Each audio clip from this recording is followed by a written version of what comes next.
श्री सद्गुरुदेव परमात्मने नमः। श्री रामचंद्राय नमः। प्रश्न हुआ कि ईश्वर की उपासना कौन करे? बोले कि मानव। ईश्वर की उपासना में चंडाल और ब्राह्मण दोनों का बराबर अधिकार है। एक महाराजा है, उनके मंगल के लिए ब्राह्मण वेद पाठ कर रहा है और वे जिस मार्ग पर चलते हैं उस पर कोई झाड़ू लगा रहा है, तो वो भी तो उन्हीं की ही सेवा कर रहा है। तो वेद पाठ करने वाला भी महाराज की सेवा कर रहा है और झाड़ू लगाने वाला भी महाराज की सेवा कर रहा है। तो पहली बात ये ध्यान में रखने की है कि मनुष्य मात्र भगवान की भक्ति का अधिकारी है। देखो, मानव शब्द श्लोक में आखिर में है और हम उसको पहले ले रहे हैं। जो मनु की संतान है, चाहे अमेरिका में पैदा हो, अफ्रीका या यूरोप में पैदा हो, एशिया में पैदा हो, कहीं भी पैदा हो, हस्तपादादिमान जो आकृति विशेष है उसको मानव बोलते हैं। अच्छा, अब आप देखें कि ईश्वर की पूजा कैसे होती है। बोले कि स्वकर्मणा, जो तुम्हारी ड्यूटी है उसी के द्वारा ईश्वर की पूजा करो। ये हो गया धर्म। यदि आपकी बुद्धि ईश्वर के बारे में काम करती है तो ज्ञान हो गया, और यदि आपकी एकाग्रता ईश्वर के बारे में काम करती है तो योग हो गया, और यदि आपका प्रेम ईश्वर के लिए होता है तो भक्ति हो गई, और यदि आप ईश्वर के लिए काम करते हैं तो धर्म हो गया। ये सब इसके गणित है, इसके फॉर्मूले हैं। आप किसके लिए काम करते हैं? बोले कि श्रीमती जी खुश हो जाए, ये दूसरी बात हो गई। सेठ जी खुश हो जाए, मिनिस्टर खुश हो जाए, ये बात दूसरी हो गई। ये सब धर्म नहीं है। आजकल तो भाई धर्म के नाम पर निकाला हुआ पैसा भी मिनिस्टर को खुश करने में खर्च कर दिया जाता है। तो धर्म तो एक और ही रह गया। धर्म में निकाले हुए पैसे से बेईमानी हुई और वे खुश होकर कुछ दे भी नहीं सकते। तो स्वकर्मणा तमभ्यर्च्य सिद्धिं विन्दति मानवः। मनुष्य है भगवान की आराधना का अधिकारी, और अपने कर्म में जो ईश्वर का अवतार है उसके द्वारा भगवान की आराधना होती है। कस्मै देवाय हविषा विधेम। तुम किसके लिए कर्म कर रहे हो, करते हो? एकस्मै देवाय हविषा विधेम, उस एक के लिए कर्म करते हैं। शबरी रोज बहुत दूर दूर तक रास्ते पर झाड़ू लगाती थी। क्यों? किसके लिए झाड़ू लगाती थी? आज घर राम आई है ना, आज हमारे घर राम आएंगे, राम के लिए झाड़ू लगाती थी। तो उसका झाड़ू लगाना राम की पूजा है। अब वो कौन है जिसकी पूजा की जाती है? बोले कि तमभ्यर्च्य, उसकी पूजा। साधु सावधान, लीजिए अवधान।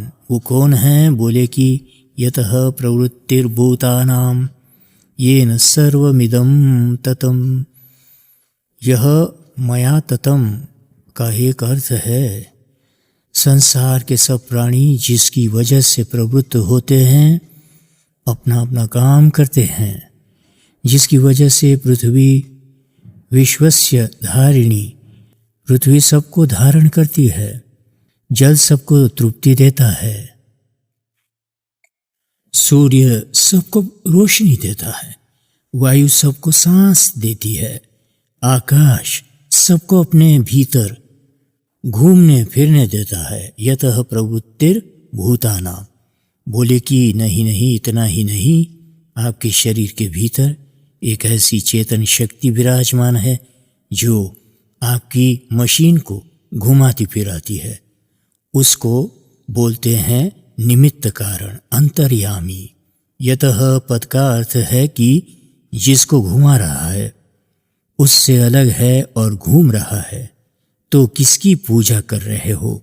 बोले कि हम नहीं जानते बाघ, नहीं जानते बकरी, और नहीं जानते आदमी, और नहीं जानते चिड़िया।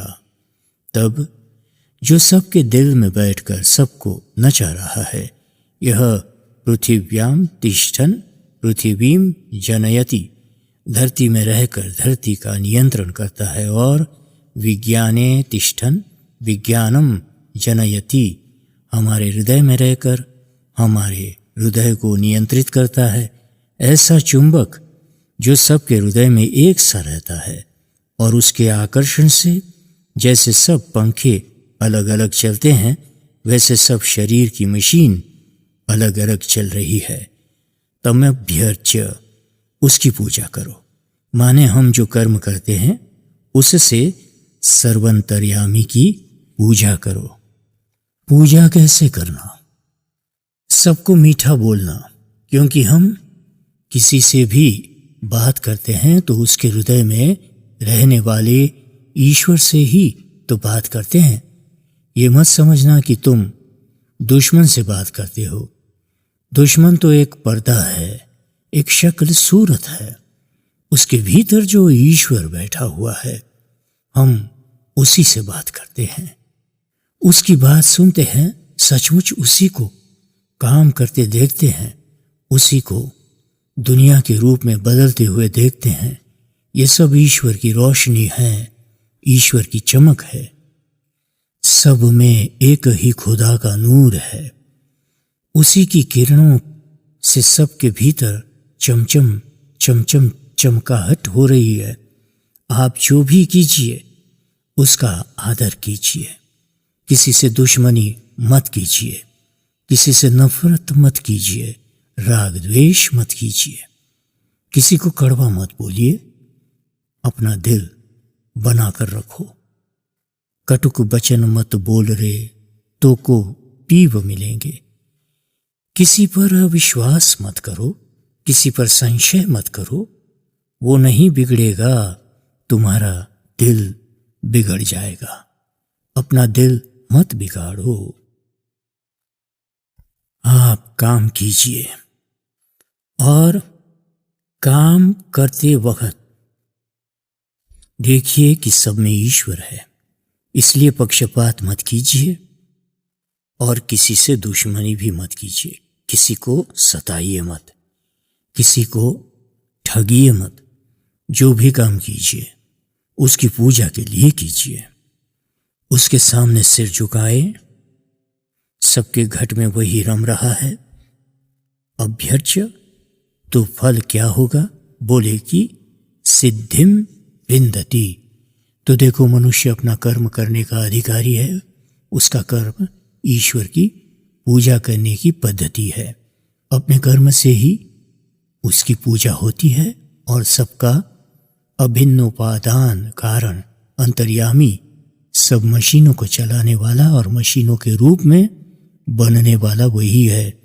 और यदि इस तरह से तुम ईश्वर की पूजा करोगे तो फल क्या मिलेगा?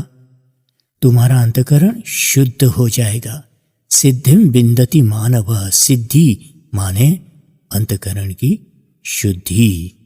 जय सिया राम, जय सद्गुरुदेव।